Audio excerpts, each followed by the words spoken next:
Yo, welcome into another episode of Capturing the Game. It's the Game Within the Game podcast featuring me, your host, Desmond Jones, and my man, Jawan Polo Man Stewart. Unfortunately, Jawan's not able to make it today, but he may pop up midway through the episode. That's all right. We still gonna rock out and have another fantastic episode for today. Speaking of which, I want to remind the audience and listeners that Capturing the Game is presented by Capture Sports Agency, where the CEO and founder is Sean Sesworth Jones. Now that we got the introductions out the way, let's go ahead and talk about today's guest. Today's guest is the marketing analysis, and he has responsibility over equipment innovation over at Gatorade. His name is Blake Hartsook. Blake, how are you doing today?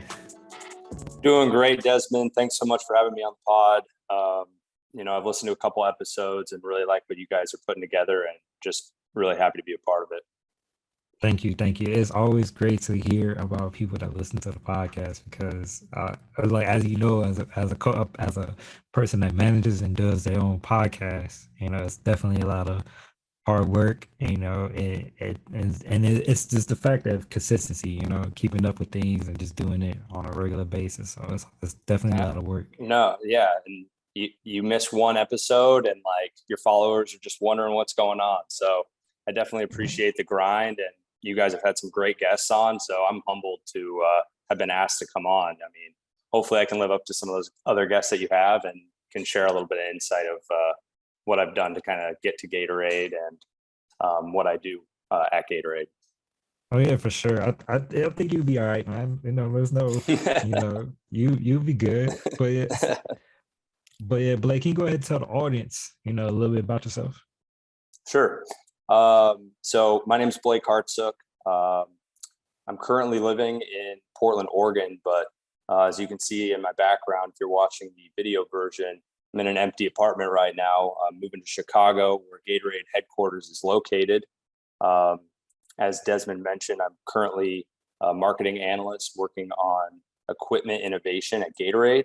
And I've actually been in the role for just a couple months now, and, can shed a little bit of light on that. But I guess I'll kind of backtrack a little bit to kind of how I got to there. So I grew up in Des Moines, Iowa, kind of small town life, and, knew that I wanted to kind of explore out of high school, and always kind of had a knack for sales. I lived on a farm. I bred golden doodles and labradoodles as a kid in high school, and I did that to make money so I could, kind of branch out and go, to where I ended up at University of Oregon. And I realized I had a love for business because, I was a 16-year-old kid, and, you're kind of doing your own little mom and pop shop. I didn't have like a big puppy mill or anything, but I had like one dog, and we had, 3 or 4 litters, and just going through, the process of a sale really excited me. So I knew I wanted to go to a business school, and University of Oregon had a great business school. And my brother actually went to University of Oregon, my older brother. And so when I went out to visit him when I was like 17 or 18 or something, I just fell in love with, the trees and the atmosphere, and just, it was so different than where I grew up in Iowa. So ended up graduating with a business degree at University of Oregon. Was always grinding while I was in school. I had like 2-3 jobs. I was working at Lids. I was, a teacher's aide, and did some marketing for Sport Clips locally there. And so I was always, kind of grinding, knowing I, had to continue to work if I wanted to kind of take that next step. After college, ended up getting a job at PepsiCo right out of college. And that's kind of how I got connected with Gatorade, right? So I was actually not doing marketing at all. I think that's a big misconception that a lot of people have, is when you're in, you want to get a marketing job out of college, and a lot of them, like, they just don't exist. Like, it's really hard to get the kind of marketing job that you want right out of college. You usually have to do something else and then kind of work your way up. And that's exactly what I had to do. So I was managing frontline employees at PepsiCo, people that stock the shelves at your grocery store, putting the Pepsi products up there, and had a team of 30 people, and was getting up at 4 a.m. and just really grinding. I was 22 years old and was managing like a big team of people. A lot of them were older than I was. So that was a wake up call into professionalism and like, really getting my grind on. And I was lucky enough when I was about fed up with that job and I was looking for other things. Gatorade opportunity presented itself to basically run all the field sales and marketing activations in the state of Oregon. And so, I tried to make sure I had the best interview I possibly could. I'm a huge sports lover, just to even take a step back further. I, played a lot of baseball in high school, played football in high school, ran track, just ultra competitive, and just actually stopped playing baseball before the pandemic. Was playing in a wooden bat league, a men's league with a lot of ex-college guys and a couple older pros that wanted to, keep playing. And I ended up getting a job because I was involved in sports. And luckily, Gatorade is a brand that's, one of the most iconic sports brands and something that I loved as a kid. And so when I got the opportunity to do this, I put my heart and soul into it and grew the Portland market and the Oregon market from scratch, selling to high school programs, college programs, as well as, doing a lot of public speaking, educating athletes on the importance of sports nutrition. We're a lot more than just a sports drink now. Like we offer protein options, fuel options, things like that. And I don't know about you, Desmond, but like there wasn't a whole lot of education when we were growing up about what to eat. And, when you're an athlete, you got to fuel differently, right? Exactly. And so I took a lot of pride in like being able to educate these athletes and doing things what we call G experiences, where we basically go to the school, we talk to the kids, we give them a bunch of free stuff. It's kind of a way that Gatorade likes to give back, especially to like lower income high schools. And so had a huge passion for that, which kind of drove my work ethic for it. Did that for about 6 years and got my master's in marketing at Washington State University and, continued to network and, ask for the more opportunities as I did pretty well in my previous role. And this equipment innovation opportunity kind of opened up for me and they offered it to me. And wow, I'm just so blessed to have the opportunity to come up and, work with designers and the supply chain to really make these new Gatorade equipment items come to life.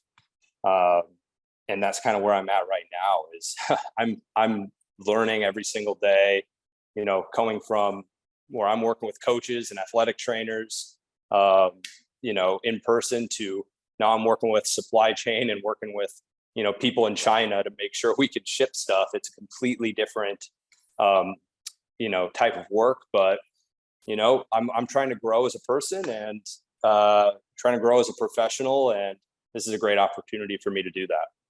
Yeah, absolutely. So, I mean, definitely, first, I want to say kudos on getting your master's. I'm pursuing my master's right now in business administration with a concentration in data analytics. So, I already graduated with one of my masters in engineering management. So, I definitely respect the hard work because it's definitely hard work trying to get the master's. It is because, you get your bachelor's and you kind of get into this rhythm of like, hey, all I have to worry about is my job. And then you got the stress of a job and then you got to do assignments and take tests and you're not going out on the weekend sometimes. Sorry, I got to, study for a test or whatever. But data analytics, that's honestly like one thing looking back, like I honestly wish I would have done a little bit more into that. I did a marketing emphasis and a lot of it was kind of stuff that I already had learned in business school. It was definitely like a good refresher and they dove a little deeper for sure. Yeah. But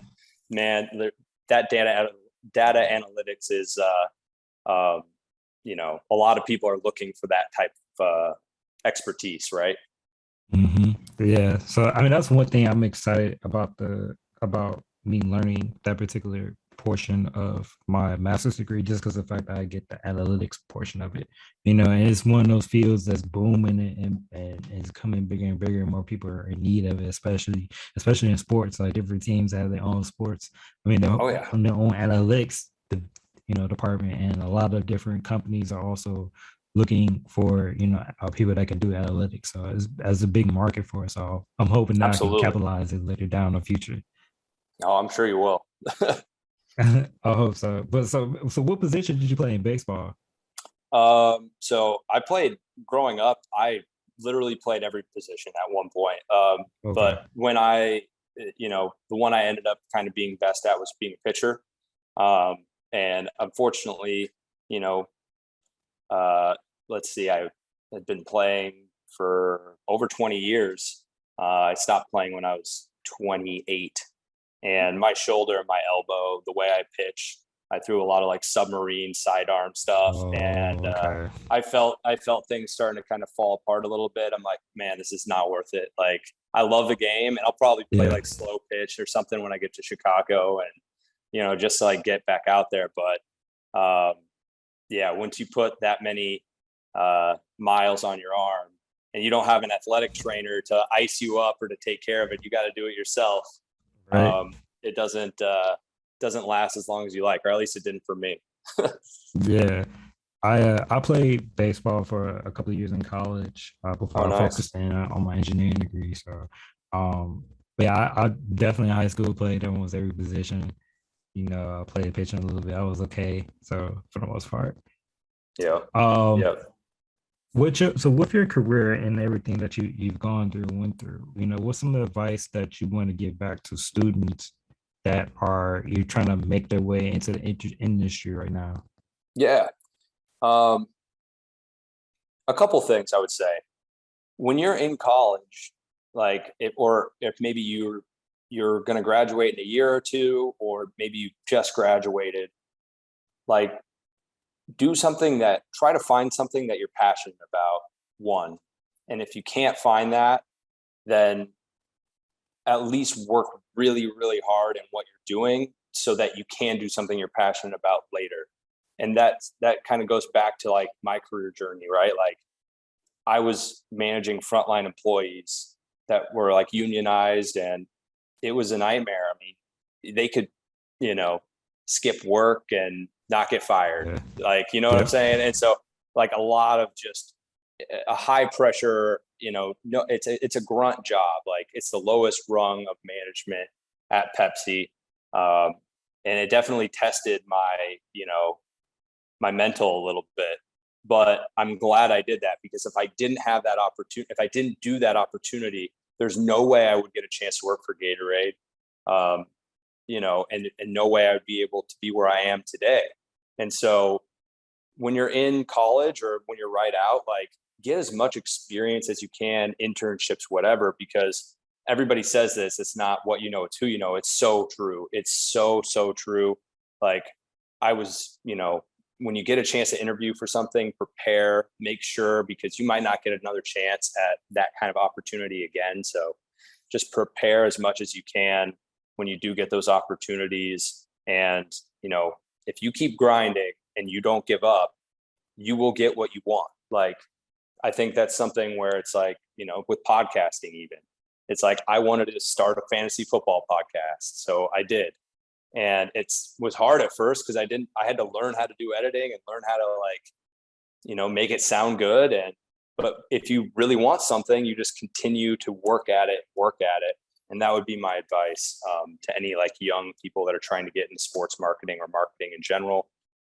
Just continue to grind and try to find a field that you're passionate about, because if you find that, if you're working for a brand, like, I'm a big sports guy, I love Gatorade, I work that much harder because I care about the brand and I respect the legacy of the brand. If I was working for a different company, I might not be putting 100% effort in because maybe I don't care as much about it. So just try to find something, or try to put yourself on a path so that your end game could be something that you're genuinely passionate about.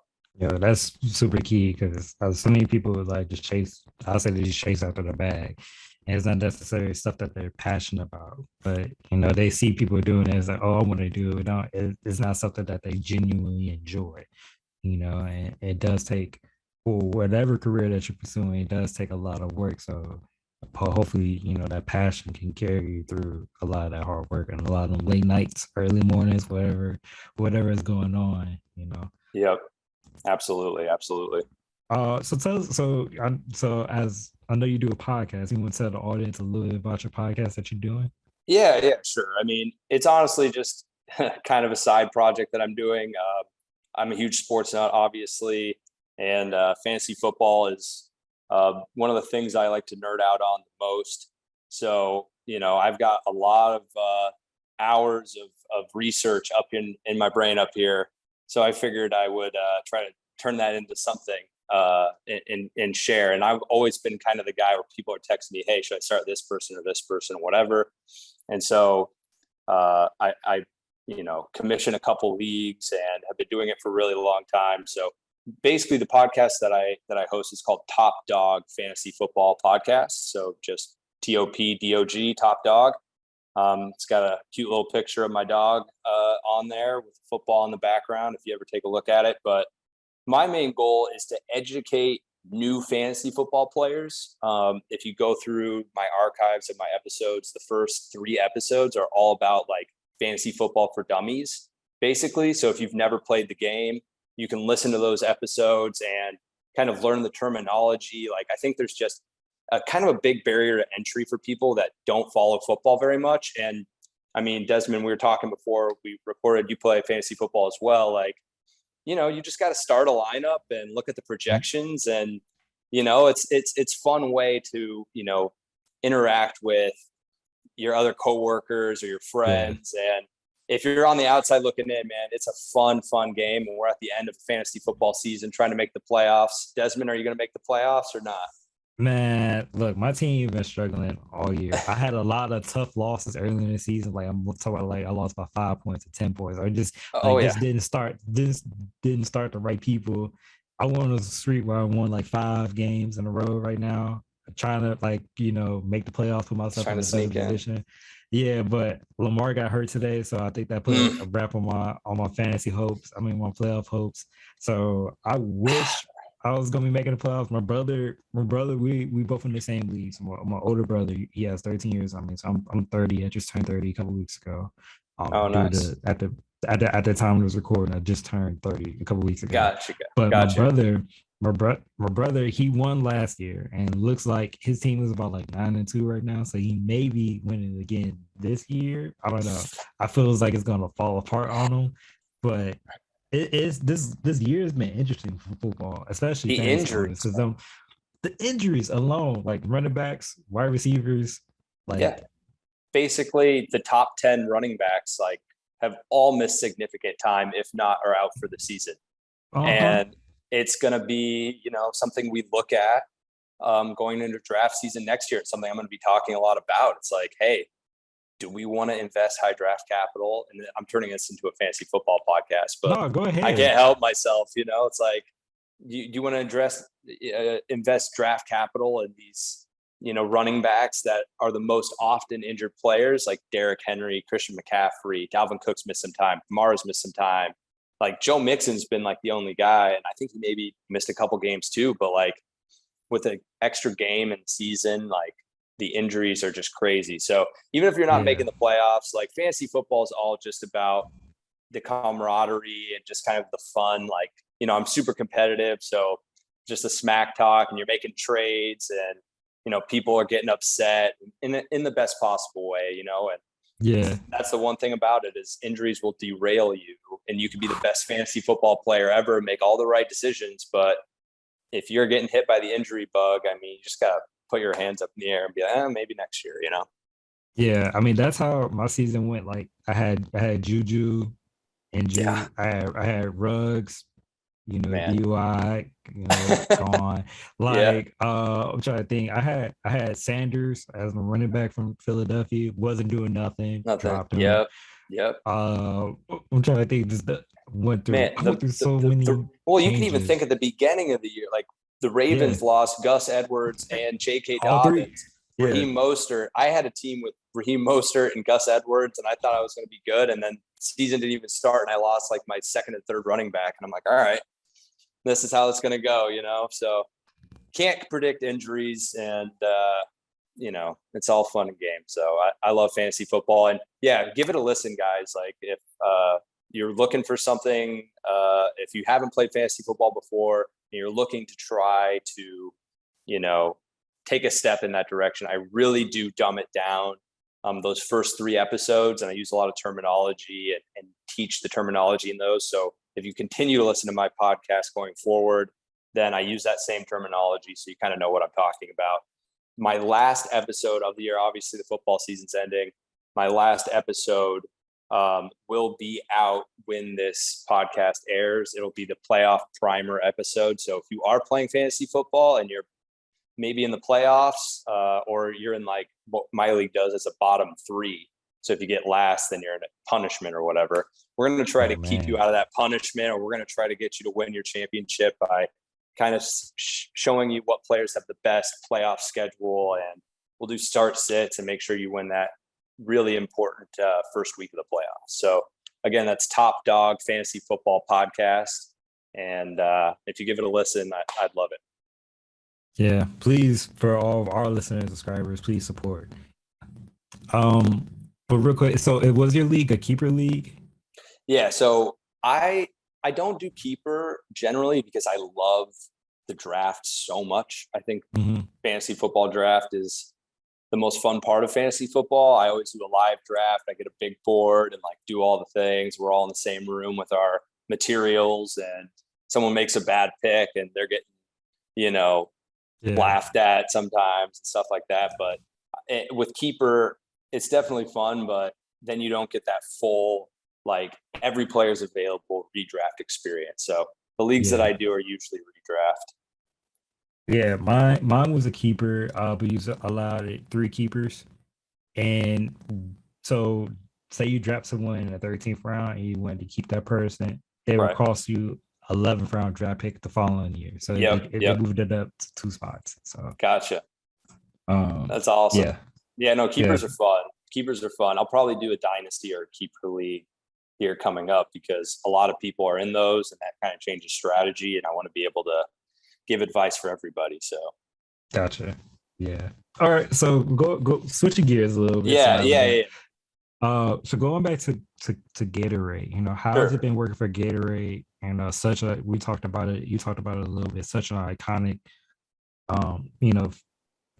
company to sports. When we talk about just everything that Gatorade does, how has it been working for Gatorade? I mean, honestly, like it's a dream come true. Like I pinch myself like every day. A kid from a farm in Iowa, moves out to Oregon, gets this opportunity. So I'm trying not to take it for granted. We have a big responsibility, in the sports nutrition space. We've earned a lot, over the past, 40, 50 years of being kind of the top hydration brand in sports. And, we don't want to sit on our laurels. We're innovating, and we're doing that from an equipment side to a product side as well. And that's really what's exciting for me. It's like, we're not just pushing 20-ounce Gatorades. Like, we're coming out with new equipment, new things. If you are watching the video portion, I can kind of show you, like, we're doing a GX, which is our, next step, or our kind of next evolution in terms of Gatorade, where we have pods that we can put into our bottles here. You kind of see, you push a pod pack down. So you're not, you can fill up a water bottle, and it's a little more eco-friendly. You can put like 6 of them in a gym bag and, just pop them on instead of having to carry a bunch of, heavier Gatorade. So just cool innovation stuff like that. We're doing customization, like, so you can put your name on it. You can do a lot of different things. And I just advise you take a look at Gatorade.com. We've got some cool kits, for the holidays. If you ever wanted to, gift something to, somebody that's an athlete in your life, it's a really cool way to do it. We've got, one more thing just on the innovation front. We have sweat patches that we're starting to roll out that, reads your sweat profile. So you put a little sweat patch on the inside of your forearm, you work out for an hour, you scan it with your phone, and then it's going to tell you how much you're sweating, how much you should be drinking, and just a lot of other information. And you can get all that stuff on Gatorade.com, and just keep your eye out in the next couple of years. I can't really shed too much light on what we're working on, but we've got a lot of really cool innovation coming out from Gatorade. And, tying it back to your question, that's why I really love working at Gatorade is we're not resting on our laurels. We're continuing to innovate and move forward. That's such a great idea. So, the engineer in me is like, oh, that's pretty cool because so many people already don't drink as much as they probably should throughout the day. And the fact that you have a device or you have a mechanism to tell people, how much they should consume after they get done working out, while they're working out. It's so important because, keeping your body hydrated, keeping it with the proper fluids is so critical, especially as far as being an athlete. Yeah, totally. And that kind of brings me back to, what I did in my previous role, with educating these kids. I remember when I was an athlete and I'd drink a Mountain Dew and have a pizza before football practice, and no one was telling me that was a bad idea, and that I wasn't in high school that long ago. Right. I graduated high school in 2010. And so it's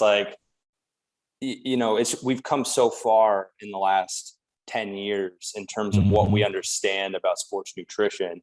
And we feel it's really important, Gatorade does, to really educate the consumer so that they can play at their best. Because when you're trying to make it to college, it's a game of inches, right?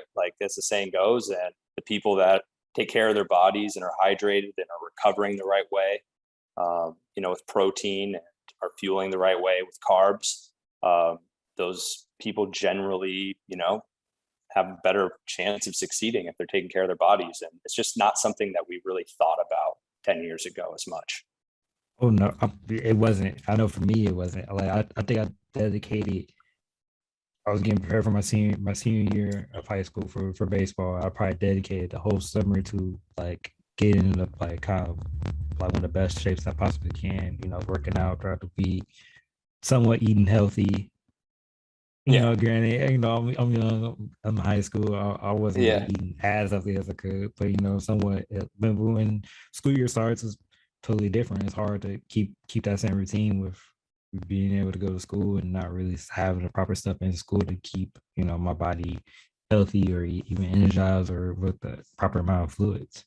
Yeah, and nobody really, it wasn't the coaches. The coaches weren't teaching us that, Yeah. and so you weren't learning it in health class really. And so we kind of found a space where it's hey, we kind of have some responsibility to educate these athletes. And so that's kind of what we've been doing on a national scale. And man, it's a pretty cool experience when you can go to, an underprivileged school, where maybe kids are, a little malnourished even, and maybe not getting the proper amount of protein that they're getting at home. And we're able to provide them, 75% off of retail value for protein bars, protein shakes, that kind of stuff. And it really makes a difference. I've seen it firsthand. One of the schools I started with, I had them for my entire 6 years when I was doing this role in Oregon. And the kids just, rice and beans for most of them. They weren't getting chicken or steak or, a lot of that kind of stuff, but we're able to get them protein at a really, really low cost. So they can get a protein shake for $1 and 50 cents even, And so when they're able to have that protein consistently after every single workout and as part of the routine, and the coaches are buying in, I mean, they start winning football games. They're, kids are putting weight on 20, 30 pounds. And, it just, when you see it happen, you see these kids from freshman to senior year progress and get stronger. That's when you really realize wow, we're really making a difference for some of these kids. Yeah, that's awesome and also incredible. Speaking of the kids, what's something that you had like present to them that had them like, whoa, like I never knew that. What's one of those Sure. a couple of things that they Yeah. So like one thing one thing that's really important, especially for high school athletes, that I don't think there's enough education on is the recovery after a workout. And so what I would always kind of explain, I want to dumb it down. Like a lot of people don't know whether you're a kid or a teenager or, you're 30 or 40 or whatever. A lot of people don't understand like what protein actually does for your body. So one of the analogies that I would use, is telling kids, you ever hear the phrase get ripped or get shredded? Well, when you lift weights, if you're doing like a bench press, you're literally ripping your muscles apart, micro tears in your muscles. You're, getting ripped or shredded. And when you get protein, right after a workout, and the recommended amount is right around like 25, 30 grams, for the average size person. If you have too much protein, it's not a big deal. You're just going to expel it anyway. So you can't really have like too much protein, but you get that protein in your system right after workout within 30 minutes. And that's going to get into your bloodstream, and that protein is going to go into those micro tears in your muscles. So when you're done with the workout, you generally, like, you look in the mirror, you're like, wow, I just did 3 rounds on the bench. Like, I'm looking really strong right now, but it might fade away later. That's because your muscles are actually expanding like during that time. When you get that protein in your system, it kind of repairs those tears and it keeps them open so they don't shut back. So that's how your muscles grow, and that's how you get stronger. That's how you're able to, win at the line of scrimmage in a football game or hit the ball over the fence. Like, the muscles are, the workers of your body, and you got to grow them if you want to, be stronger than the person across from you, right? And so, just kind of like getting that message across on the importance of like, hey, if you're going to be working hard in the gym like every day after school, you're only doing yourself a disservice if you're not getting some protein in your system afterwards, because like you want to get the maximum out of your workout. Like, why wouldn't you do something like that? And so just trying to like get that into their heads, because man, like I said, like going back to 10 years ago, if I had protein, whether it was like peanut butter sandwich and chocolate milk or like a protein shake or protein bar, whatever, after a workout, I did that every single day. I bet I would have put another 10, 15 pounds on, you know? And that's a huge difference, in any sport you play. Yeah, absolutely. Like I said, I know I wish I would have done more. Even as an adult, I still wish I do more for my body than I currently do. And hopefully, in sometime in 2022, after I get done with my master's program, I can refocus on doing that. But it's definitely hard trying to make sure your body gets the proper things it needs, whether you're an adult or a kid. It doesn't really matter. Right. Going back to Gatorade for a quick second, what's something that people may not know about Gatorade that you think that Sure. they probably should know? Yeah. And I touched on it a little bit, but like, we're much more than just a drink company, right? Gatorade is a sports fuel company. Um, we've recently acquired Muscle Milk. So we have their entire portfolio under our umbrella. We do have Gatorade Super Shakes as well, which is like a low carb 30-gram protein shake. We've got protein bars, we've got energy chews, and that's kind of the tip of the iceberg. We've got a lot more stuff coming down the pipe. Um, you know, Fast Twitch was a brand that we bought, that's going to be coming out here soon. Um, Potentially dipping our toe into supplements. And, we're really trying to be the one-stop shop for athletes. And as I've mentioned, like, more to come on that front. Just, keep an eye out on Gatorade.com, and we're going to continue to innovate. But that's the main thing, is we are more than just the drinks. We're doing a lot more other stuff, to have that complete sports fuel experience. And as I mentioned, we're doing tech. I mean, we have the sweat patch out. You can buy them right now. That measures your sweat profile. This is only phase one of kind of what we're doing with that. So dipping our toe into the tech space a little bit has definitely been a challenge. We're not really built for it, but we're making it work, and the sweat patch works really well. It's a really cool innovation. So lots of equipment that we're coming out with too. I mentioned the GX squeeze bottle. So we're doing a lot of different things, and that's kind of my favorite part about Gatorade is, and I've mentioned it a few times, but we don't stand still. We know that we have a platform, and we're going to do some cool stuff with it. So it's one of my favorite parts about working for Gatorade for sure. Like I said before, I'm super excited about the sweat patch because the fact that like I'm a tech head, so I love like hearing the nuances behind the technology. I like part of me also like taking them apart and figuring out how what makes it work, what makes it tick.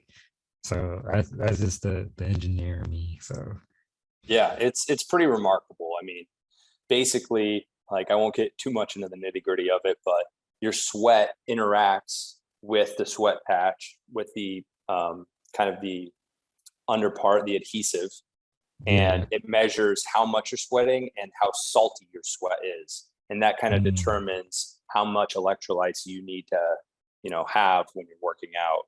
When you take those two things into the equation, you can figure out if you want Gatorade Zero or G2 or regular Gatorade, and how much you should be drinking, how much fluids you should be having in your system. And it's a really cool innovation. And yeah, it's fun that we have something so innovative. It just won a bunch of awards too. I can't name them right now because we literally just found out. But it won some, I think 3 or 4 like big tech awards for like breakthrough innovation. So really proud that's of it. what's I up. haven't I haven't done a lot of work on it, but I did Yeah. when I was in my previous role. I did roll it out to some of the teams, like in a trial, like a beta Hmm. test, and they all seem to be really excited about it. So it's a cool innovation. Also, well, early congrats. That's for sure. Thanks. That's for sure. Uh, so as far as marketing, how Yeah, did you find your passion for marketing? right. And I think it kind of brings it back to the thing I said at the beginning. Like Okay. I I don't think I necessarily have a passion necessarily for marketing, right? Like, Yeah. and I know that's like crazy to say, but I have a passion for this brand, and I have a passion for sports. And with a marketing background, I feel like that passion for the company you work for, the passion for what you're doing day to day, that's like the really important part. And so, like, I love business, I love marketing. I could sell a lot of different things. I'm well versed in a lot of it, but where the passion comes is really with the product that you have. Because if you're not passionate or you don't believe in what you're selling, that's going to show through in your work. Yeah. It's just inevitable. You could do it for a year, and you're like, eventually you're going to start to slow down if you don't care about it at the end of the day. So, I'm a marketer first, but my passion really lies with like the brand that I work for, not so much in like the marketing itself. I got you. I got you. I mean, that makes sense when you talk about it from that perspective. What's something that you know now that you wish that you knew beforehand? Yeah. I mean, I put a lot of pressure on myself, and I think it's really common, right? Like, especially in this like social media age where everybody's flexing, you know, on social media. And it's like, oh, wow, this guy has this job or is doing this thing. Like, you put a lot of stress on yourself that you want that right away. And I think something I wish I knew beforehand is like, hey, just trust the process and work hard, and the rest is going to fall into place. Like, don't worry about what you can't control. I spent a lot of time doing that. It's really just a waste of effort, like at the end of the day. And that's a really common thing that people say, but stress is good, and there's a point of diminishing returns though. Like, stress can help you put out a podcast before midnight or whatever.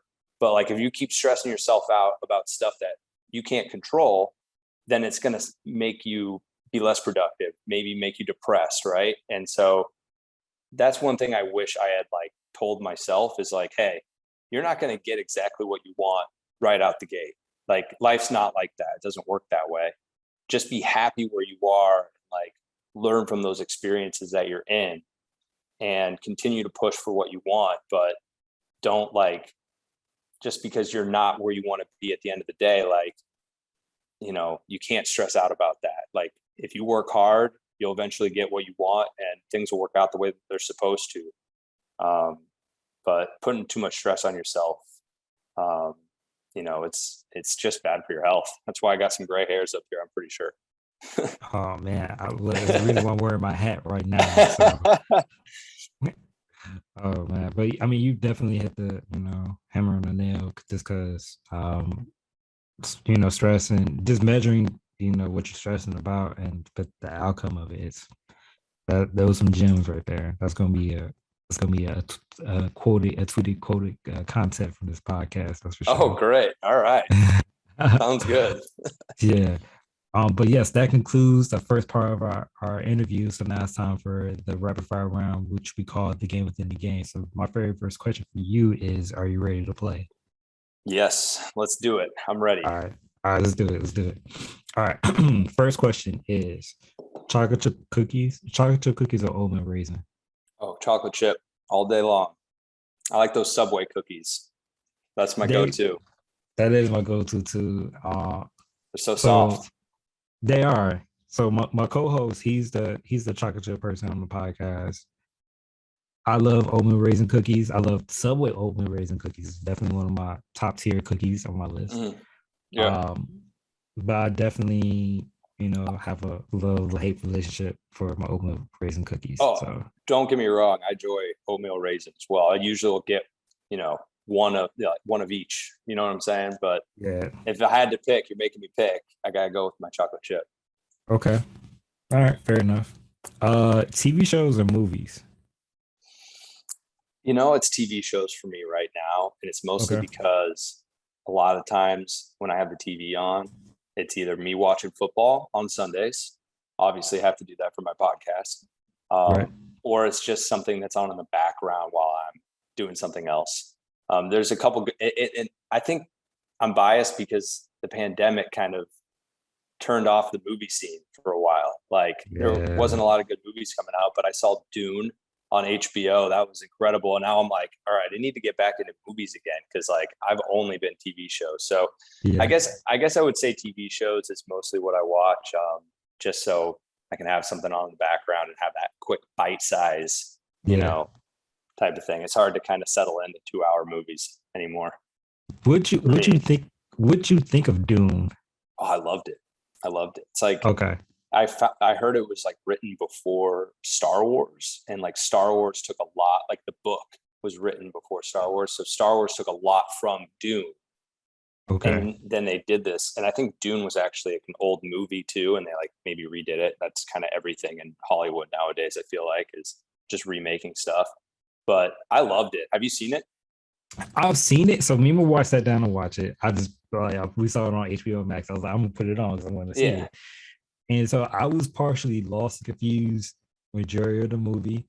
But now that you mentioned the whole Star Wars aspect of it, it does. I'm like, okay, I can kind of see what you're talking about now. Yeah, it's definitely like one of those where you can't have your phone out. Like, you have to have I have the subtitles on. Yeah. Because there's like a lot of like, hidden dialogue kind of where it like moves a kind of the plot along. And that's why it's tough for me to like, I was dialed into that movie, and that is a rarity. Like, sometimes how it is, like our phones got us all distracted and stuff, but like, yeah, I was dialed into it, and definitely could watch it again, because there's probably some stuff I missed. But I just like the whole like the ecosystem of like the energy armor that they had. Like, that was really cool. And like, that was just the whole like being submersed into that world. It kind of is and it's going to be a trilogy. They're going to make a bunch of them. So it's going to be kind of that new age Star Wars jam. Yeah. And I that's why I felt as though what it's going to turn out to be. That's for sure. I'm sorry, I'm looking at my microphone because it's doing something crazy. I'm coming across okay, right? Yeah, you're good. Oh, okay. So yeah, I mean, I think that's one thing I'm looking forward to. Like I'm a big comic book person as well, so I know they have comic books as well. So I'm going to read those comic books on the side just for the context. So when I go back and rewatch the movie, I'm like, oh, I see everything now. Yeah, yeah. It's definitely, I feel like it's a rewatch one. They took it off HBO Max though, so I don't know how to watch it anymore, but it was only on there for a bit. Okay, we'll figure it out together. Yeah, we'll We'll figure it figure out. it out. Um, so a couple NFL questions for you. Oh, all right. All right, Randy Moss or T.O.? Uh, Probably Randy. Okay. Probably Randy. And I can't really give you a reason why. I gotta say, like, that was my fantasy goes back to about 10 years. So, that was like right at the tail end. So I couldn't, if Yeah. you asked me more current, like I could give you like a reason why like, I like this person better. But I think Randy did have a better career if I'm not mistaken. But I He guess I go did. Randy. Yeah, he did. I mean, I always go with Randy. He's the reason why people say, that person got Get mossed. mossed. Yeah. I love that. Always. That's such a Yeah. legendary thing to like say It that. it, Like, it is. It's just as iconic as like the Kobe shot. Like when you got mhm, five people on you, you turn yeah, around, hit a jump shot, Kobe. and say Kobe. Yep. Yep. Just as Yep. legendary. Yeah, for sure. Um, Tom Brady or Peyton Manning? Oh, you gotta go Tom Brady. I'm a huge Dolphins fan, so it's like I hate him because he just won the division every single year. But Yeah. man, he's just a mental like just savant. Like it's the mental part of the game that he's a master of. And I mean, they just beat the Bills. Like he just knows how to win. Dude's 44. He's going to win the MVP this year. He's on track. He's a front runner. Like the the fact that he's able to do that at that age is insane. And he's It probably going to is. win the Super Bowl this year. Like they're the most complete team. Like you just They have to be are. enamored. It's once in a lifetime kind of guy. And you look at Peyton Manning, and he fell off a cliff. How old is he? Like 39. Like when his Yeah. neck started to go bad on him, dude's 44. Like come on, like, and he's still like like the best, like playing at the highest level of quarterback. Like he's in that top tier. And it's funny whenever you try to count it, just don't bet against him ever. Like, because I you just don't. lose. You just I lose. don't. So I run a like a we every week at my job we do picks every week. So I'm running like we have like a school board standing. So who picked the most wins throughout the week and throughout the whole year and stuff. So Right. I always like certain teams like I just don't like bet against like Bucks. I don't care if they're underdogs. I'm still picking them. Some people is like nah they're gonna lose. I'm like no I'm not gonna bet against Tom. So I think they beat the Bills like 37-10 today. And like that what? was supposed to. I know they went. Hold on, let's check real quick because I know they was going to. Last time I checked, they was going to Oh, overtime. no. Oh, it went into overtime. Oh, my goodness. Yeah, 33-27 Bucks. So they still got the W, but wow, they came back. I honestly, I was kind of like getting prepped for this and, you know, had a few things I was doing before and saw the score was like 30 something to 10, 30-10 or something like that. And I was like, well, this is over, but they made a Yeah, comeback. I wrote them off too. So I was like, okay, so all right, cool. Bucks won. All right, cool. Now I just need my Bears to lose by 40. So It could happen. it probably look. All right. So when you move to Chicago, fair warning. They are they care about the Bears, but they understand what they most Chicago fans they understand their sports team. So if you talk bad about them, they understand why you're talking bad about them.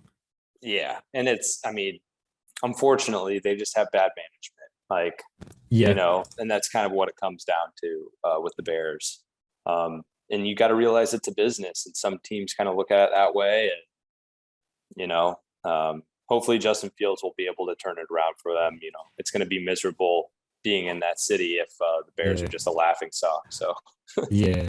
That's one thing I hope that does come into, that does work out. I was just talking to my co-host before we hopped on. Was talking about Ohio State quarterbacks is how they just never worked out in the league. So I'm hoping, Justin breaks that mold. So I think he will. I think, with the right tutelage, and the right kind of weapons, they got a good running game. I think, give him no one gives these rookies any time anymore. Like, they it used to don't. be like, get 2 or 3 years, but now with Patrick Mahomes coming on the scene the way he did, Lamar Jackson coming on the Yeah. scene the way he did, everybody's trying to duplicate that. And it's just, Herbert, same way, Hmm. one of my ducks, but, it's just not how it works most of the time, Yeah. takes time. Oh man, I forgot that Justin Herbert went there. He went to Oregon. So, ooh, did you? So you probably watched some of those games by any chance? Oh, like Oregon games with Herbert? Oh yeah. I mean, Yeah. I went to college during all of the Mariota years. So me and Mariota were the same age.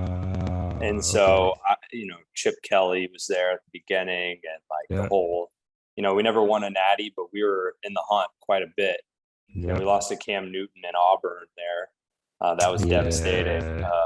But we had some good wins, won a few Rose Bowls. But yeah, I mean, it was the best time to be an Oregon Duck was watching Marcus Mariota do his thing out there. Michael Yeah. James and Royce Freeman and Kenyon Barner and DeAnthony Thomas and just tons of electric, fast guys. Oh yeah. That was the one thing I always loved about Oregon. So not only did they put up points every week, but they always wore the sickest uniforms. Probably like Oh yeah, definitely best uniforms in college football for like the past decade at least. that's what you get when you have Uncle Phil Knight from Nike pumping in money to the program and putting out all the newest uniforms. So we always get the coolest stuff first, and it's cool when you have cool uniforms, but you can't get blown out by Utah twice in a row. The Oof. uniforms don't look as cool when you're down by 30. So Oof. hopefully, we got the defensive coordinator landing from Georgia. So Okay. hopefully he can, get these boys into SEC shape and get a good Yeah. solid defense, build a team around a defense, and get our toughness up a little bit. And I think he's probably the right guy for the job. So really excited about that hire. All right. Be on the lookout for the Ducks. We're coming. All right. If you can go pro in any sport, what would it be? Oh, baseball for sure. Okay. You kidding? Like, With I think they get paid the most. Like, it's not as taxing on your body. Like, especially like, let's say you're like a relief pitcher. Like, yeah. you're just like kind of chilling in the bullpen, go out, throw like 3 batters, and like, all right, I'm done. Yep. Like that sounds like the best job to me. And I don't know. I just love baseball. Like, it's definitely one where I love watching football, and I played both sports, but when you're Mhm. playing the game of baseball, it's just such more of a mental, like, you again, especially when you're pitching, like you against someone else. Like, I love that. I live for that. That's a fun time. So I definitely say baseball. Okay. Okay. What team would you play for? I gotta say the Cubs, right? Okay. I know you're probably a Sox fan. I see that banner back there. I am. Um, I am. I am and a White Sox I fan. and I'm not a fair weather fan or like a new bandwagon. Obviously, the Cubs are in bad shape. The Sox are, you guys at least made the playoffs. So, but the Iowa Cubs, the AAA affiliate, Yep. I went to a ton of games there growing up. I played state championships on that field. Not state championships, but the tournament. Right. And so yeah, I've always just been a Cubs fan because of that. Okay. There's nothing wrong. Look, they in the same city. But of course, for me personally, I was go, one White Sox, two Cubs, but I still support them. But I mean, if they're Wow, playing against each other, yeah, I go with the White got to go with the Sox. White So Sox. Yeah, yeah. yeah, I understand. They could use some help. The Cubs right now. yes, they I don't can. I don't think it would be for me. If I could throw 100 miles an hour, then maybe they could use my services. But Right, I'm about 20 miles per hour short of that. So right. Yeah, I'm at the 30 miles per hour shorter than that. So. What was your favorite sports moment that you've either seen or witnessed? oh man, um, Damian Lillard hitting a deep three over Paul George. Ooh, I'm a huge Trailblazers fan, okay. and I was actually at a concert for DMX, and the game was on, and they were not starting the concert until the game was over, and the game was going long, so they kept the other act out there, and there's nobody out there, but there's like a bar, like a couple TVs, and the entire DMX concert was in this tight area watching the TVs. And Dame hit that and did the, whole thing. Like we lost it and then went to a DMX concert after. And so it was like the craziest thing ever. But man, I got to tell you, I was at the Portland Timbers MLS Cup last night, and we ended up losing that game in PKs. But we were down 1-0, and we scored in the 94th minute on the last try to tie it up. And I'm not lying to you, I like blacked out from like euphoria, like beer showers, like everything. Like, and I'm just like sitting there, like could not believe what I just saw, because it's like the Super Bowl for soccer, if you don't know, the MLS Cup. Yeah. It sucks that it didn't work out the way it did, but that was probably like, and that just happened yesterday. And I couldn't remember a time where like I had to like sit down, like I was like hyperventilating, like I could not believe that had happened. So that was also up there. And that's why my voice is a little raspy. I was screaming like pretty much the entire game. So no, that's awesome. That's especially since more recent, especially being there in the moment to watch it. Like that's incredible. Yeah, it was wild. I wish we could have won, but PKs are cruel sometimes. Yes, they are. Yes, they are. All right. If you could be a hype man for any artist, who would it be? Oh man. Hype man for any artist.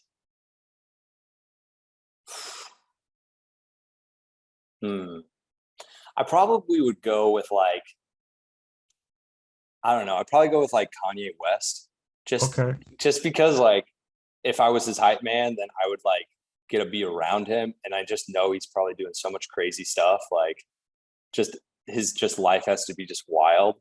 And so I think that would just be an interesting person to be able to do that for. I probably would not get in that inner circle though, so that's definitely a fantasy. Okay. I like the answer.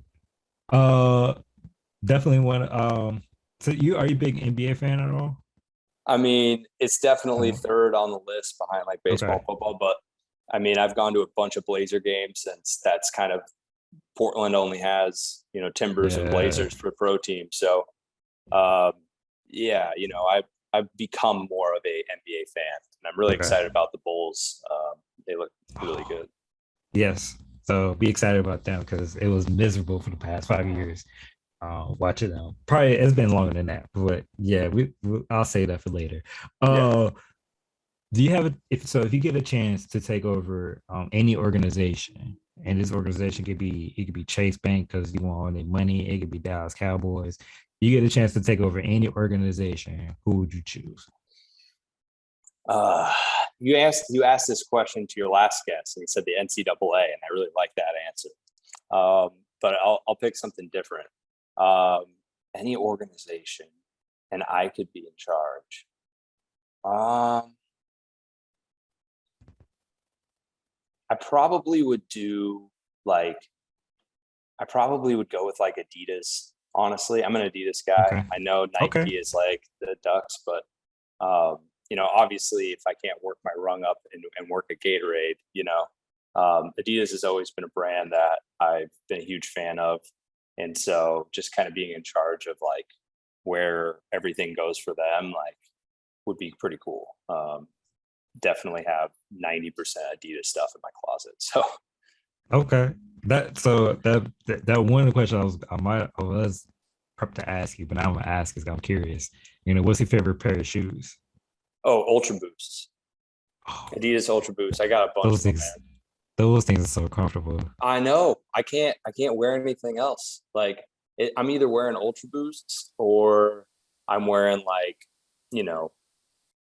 boots, or like something that, if it's a tennis shoe though, like it's almost always Ultra Boots. I think I have like 6 or 7 pairs of them, and they're just so comfortable. I can't wear anything else because it's like I'm spoiled now. It's a curse. It is. They're so comfortable. Like definitely one of my favorite pair of shoes out there. That's for sure. Yeah. Big shout out to the Adidas for those. All right. one of the last questions I have to ask, and I have to ask because you work with Gatorade. What's your favorite Gatorade product or Gatorade Yeah. product and flavor? Okay. Um, I'm actually a big fan of Propel, and Okay, maybe people don't know this, but Propel is a Gatorade product. I didn't know that. Yeah, yeah. So it kind of was really popular like 10 years ago. It fell off a little bit, but we've really done a good job of like bringing Propel back to like the main stage. And it's definitely for what we call like a forever athlete, or like, the older demographic that doesn't need as much sugar, but still wants the electrolytes. I just love the taste of them. We have a Propel Immune Support that came out last year that I really like. It gives you like, you know, vitamin C and stuff to boost your immunity, especially like during COVID. Like it's a nice thing to have. So that Propel Immune Support is probably one of the favorite things that I drink right now. And if you want my answer for Gatorade flavor, like the core Gatorade, you got to go with Glacier Freeze, the light blue. That's just, it's iconic. It's a staple. It is. It is. One of me and my co-host was talking about before the show. We was talking about this Gatorade commercials. His favorite was the orange Gatorade because because the commercials with the people sweating and you had the orange Gatorade. Yeah. So he wanted to sweat the orange Gatorade. So uh, They just probably should funny. have put a disclaimer on that one saying does not actually make you sweat orange. Hopefully legal was got on top of that one. Oh man, so funny. But yeah, that okay, I did not know that Gatorade home propel. Okay, that's interesting. Yeah, So yeah. I mean, yep, like I said, we've got a bunch of different things, and so Propel actually has the same level of electrolytes as Gatorade. okay, It just has zero sugar. So okay. if you're getting carbs from something else in your diet, say you had lunch and you're going to work out at like 2, 3 o'clock, maybe you already got carbs in your diet. You don't need the sugar that's in the Gatorade. Then Propel's a good thing to have to kind of keep you hydrated, get those electrolytes in, but like not give you that sugar since maybe you already got it, those carbs earlier in your day. So Okay. No, learn something new today. yes, sir. All right. Last but not least, how can people follow you and keep up with your career and keep up with everything that you got going on? Yeah, I mean, from a career standpoint, LinkedIn definitely. I probably am not on there as much as I should be, just kind of getting into this new role. But once I kind of get my feet under me, I'll be on LinkedIn a lot more. But you can also follow me on Instagram at Blake Hartsook, BlakeHartsook. I put a lot of my fantasy football podcast episodes in the link in my bio there. And whenever I put out a new episode, I put that on my story. Next year, I'll start doing a Twitter account for my podcast. I kind of just wanted to get it off the ground first and, have a process for it. And then next year, we're kind of hit the ground running a little harder. So that's where you can give me a follow. Awesome. All right, you heard it here first, ladies and gentlemen. Go ahead and give Blake a follow on his IG and his LinkedIn. For those that are maybe new or are still a past listener of Capturing the Game podcast, go ahead still continue to like, retweet us or add us or find us on Instagram at CTG_podcast. On YouTube, it's Capturing the Game podcast. And also on Facebook, it is Capturing the Game podcast. We're also can be found on TikTok at CTG_podcast. Blake, man, it's been super fun getting a chance to talk with you and learn more about Gatorade and just overall your career, man. Best of luck with you moving to Chicago and taking on your new role. I'm sure that you're going to crush it, man. Thanks, Desmond. I appreciate it. And it's always good to jump on another podcast and, you get two podcasters together. I feel like it's just a common, love for the art of podcasting. So really appreciate you having me on. And yeah, thanks so much. No problem.